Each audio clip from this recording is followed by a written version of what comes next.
there was, or at least drive the ball straight for something over 200 yards. Because in the few rounds I'd played, I was real weak off the tee, and I was slicing it to the right.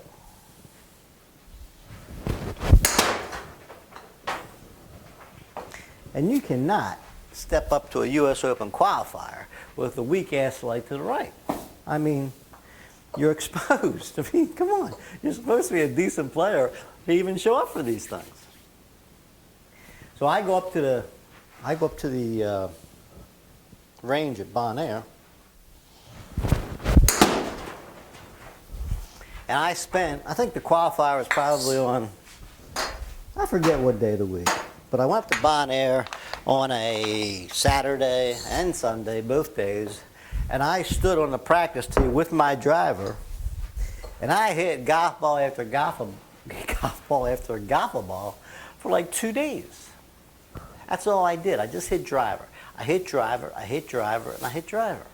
And all I was working on, there's the ball, there's my club, there's the 250 sign, there's the fence out there, there's that tree, there's that damn crooked fence post. I just want to be able to put my ball right there. Now you have to forgive me, too lazy to put it on a tee all the time. I got my mini driver out here, I'm hitting off the deck, but you'll get the idea. Hell, this is a harder shot than a regular driver anyway. And I'm on that range, and I'm just hitting these drives, and I'm not there, you know, I just keep getting frustrated. And guys that I know who, you know, start their rounds at 8 o'clock, and I'm still there when they're leaving that afternoon, you know, they're saying, hey, dude, you still working, huh? Still working? Yeah, still working. Leave me alone. I'm still working. And I kept hitting these drives, and I couldn't get anything going. I mean, I was lost. I mean, I probably tried Hogan's swing. I know I tried couple swing. Oh, I hate that move. Oof. And I know I tried Curtis Strange's move. I was trying everybody's move, just trying to find a move that I could use and take to the course and keep that ball in play. When I was getting ready to go to Florida and play in the mini tours, the pro at Bonaire, Mark Eccles, he warned me. He said, dude, what you need is you need to be able to step on that tee at any given time and hit that golf ball 200 yards down the middle of the fairway. And he would say that to me, and I would say, come on, Mark, leave me alone. I don't want to get up there and hit the ball 200 yards down the fairway. I want to get up there and hit 275 down the fairway. I want to nail it. I want to be Hogan. I'm out there. I'm trying to play to win. I'm not playing to hit the damn ball 200 yards down the fairway. When I got down to Florida, I think it was somewhere in the first round I played there, I'm standing on that tee and I'm saying to myself, God damn, I wish I could hit that ball 200 yards down that fairway. So Mark Eccles, if you ever watch this, and you probably won't, you were right, again. Well, back to the range at Bonaire. I'm working my ass off. And I'm telling you, I'm up there 2 days. Well, sometime in Sunday afternoon, I get it.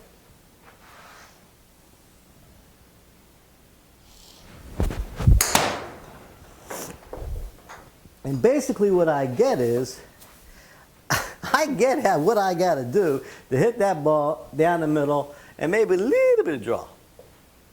And I start doing it.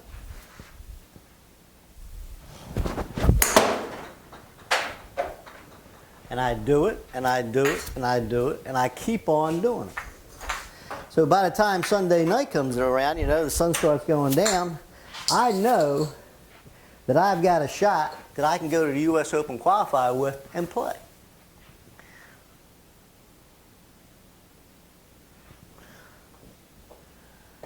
I know I got it. And how I figured it out was from about, you know, how many balls I hit? 1,000? 1,000 failures. And then finally, ooh, that was a good one. Oh, yeah, I got that feel. Oh, I can do it. You know, that's how I got it. I got naked. All that failure up on that range. I had a deadline to meet, and I had to say, oh, I'm naked, God, Jesus, I'm naked. And boom, I finally hit one right, hit another one right, and I went home Sunday night, and I said, ooh, I got a chance at this baby doll.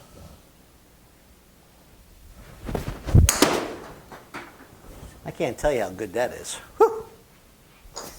Look at that. I got the 2-wall bank shot right back to me. Unbelievable. Well, the day of the Open qualifier shows up. I'm at Towson Golf and Country Club. Memory serves, a real nice day weather-wise for May 12th, something like that, May 10th. Real nice weather day. I go to the driving range and I work my way through my bag and I get up to my driver. Now I stand on that practice range and after just having hit a million golf balls, and I start hitting it okay, but then the right starts to leak a little bit, you know, and you know that's a horrible feeling. Whew, whew. That's like, you know, like diarrhea coming on. You know something bad's getting ready to happen. God, I hate that. And then I said, okay. And then I remembered that when I was driving the ball real good on the practice range the day before, when I took it back, I had this like little extra move at the top where I sort of just got in position to kill the ball. I know. I got this little extra move up there just so I could, you know, it's like couples, you know, couples has that late shoulder turn, you know. Els had a little move, you know, they all had that little move, you know, but I sort of got to the point where I sort of got my head and everything right on that ball, but it was like a little extra move. It wasn't the Hogan swing. It was extra. At least I thought it was extra. Translation, though. So I'm up on the practice tee getting ready, and finally I hit a few good drives, and I'm off to the tee. And oh, by the way, a more important thing about this is I had asked my son, I realized that I was running out of U.S. Open qualifier opportunities, so I asked my youngest son to come caddy for me. And my youngest son, his name is Tim Bob. Well, Tim Bob's about 13 or 14 years old at the time. I asked him to come caddy for me. He agrees, and we're going to have a father-son moment. It happens to be at the U.S. Open qualifier. Tim's never caddied before in his life. He's never played a full round of golf before in his life, you know. So he's kind of nervous as to what to do. And I said, listen, all I want you to do is one thing, you know, carry the clubs and watch my ball for me. Watch every shot I hit because the rough around here is heavy, and I sometimes, playing a different course, I just don't take the time to watch my ball. So please, whatever you do, watch my ball for me. So get up to the first tee, and USGA guy's there, and he's dressed in his little blazer, white shirt, tie, bucket cap, you know. He says, okay, gentlemen, first on the tee is going to be Mr. Dude from Bonaire Country Club. Next on the tee is so-and-so, and last on the tee is Mr. Cameron Yancey. Remember his name, Cameron Yancey. He was a pro. I think he was playing out of Virginia at the time, not sure. But he was a pro playing out of Virginia. Young guy, strong guy, handsome guy, you know, he had all the shit that I didn't have.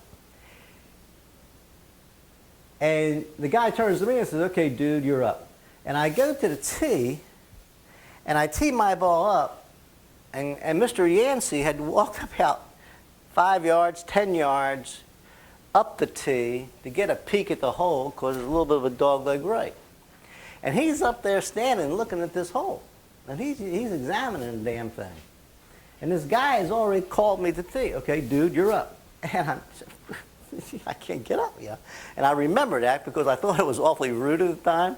And, you know, I still think it was rude.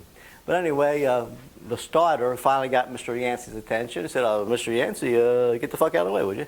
And he comes walking back. So I get up on the tee, and I realize I'm totally fucked, you know. I got nothing, which isn't a bad place to be, but I got nothing. The last thing I told Tim Bob, by the way, is listen, watch my ball. I get up there, and we have a morning tee time, maybe about 9 o'clock, and as I look out, the sun is coming up over a rise, you know, and the sun's in my eyes, but I kind of know the hole, you know, the sun's not bothering me because I'm going to be looking at this, and I've told myself, stay on the ball, stay on the ball, stay on the ball. So I get up there, U.S. Open, you know, I take a deep breath, and I try to just convince myself it's just another round of Bonaire, and I go down there, and I just, you know, put a move on the ball, look up.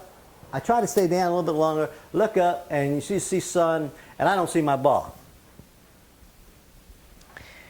Now, at the particular time, I said to myself, okay, I didn't see my ball. How did it feel? And I said, I don't know how it felt. It didn't feel great. It didn't feel real bad, but I don't know. But I realized that nobody else is reacting to the shot at all. They're not saying, hey, good shot. They're not turning away in disgust. Nobody's throwing up. Nobody passed out. So I'm not getting a read from the crowd. So I walk up to Tim Bob, who's standing behind the tee, with the bag standing there. Good caddy. I said, hey, dude, where'd my ball go? He looked, and he doesn't say anything. I said, Tim, where'd my ball go? He goes, what?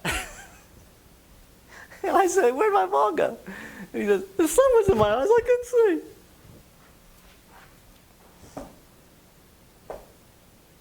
Somewhere, Captain Dave is rolling on the floor, peeing himself.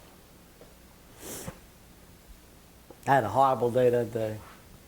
I had some good trap shots on the back nine. I actually made a few pars.